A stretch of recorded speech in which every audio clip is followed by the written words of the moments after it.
Petang-petang macam ni lapak laksa tapi tak tahu nak makan kat mana. Jom, aku bawa hampa satu tempat yang sempoi punya.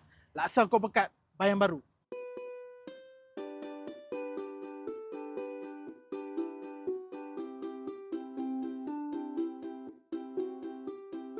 Dia macam-macam ada dekat laksa Kuah Pekat ni.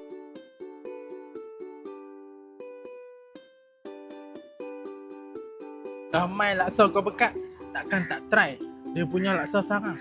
Laksa sarang dia ni nombor 1. Telur dia punya crispy. Kena pula dengan laksa Kuah Pekat ni. Memang jadi. Ini nama dia laksa biasa. Kita tengok laksa dia. Dia kena dengan nama dia laksa Kuah Pekat.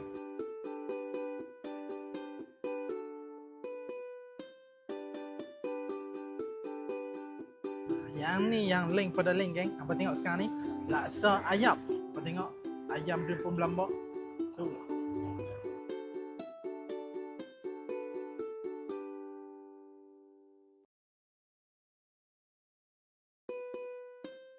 Kita try pula dia punya bihun sup daging. Kau boleh tengok dia punya daging penuh satu pinggan ni. Memang puas hati.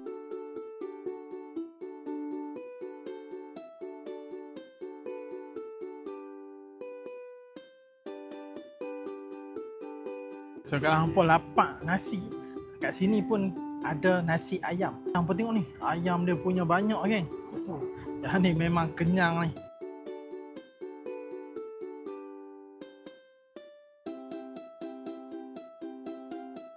Okay, jom mari kita rasa dulu dia punya ais kacang dah.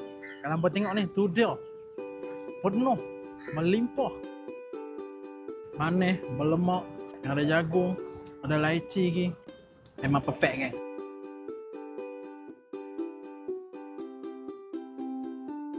Okay, next kita try pula dia punya ni ais jagung. Jagung dia berlampak kan.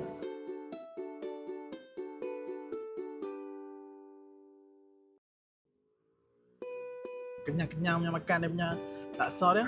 Kita try dia punya ni pisang goreng cheese Nutella. Melimpah dia punya Nutella ni kan.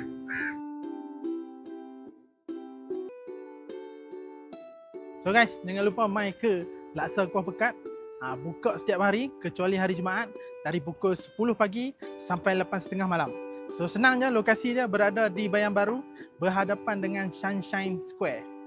So guys, jangan lupa mai laksa Kuah Pekat.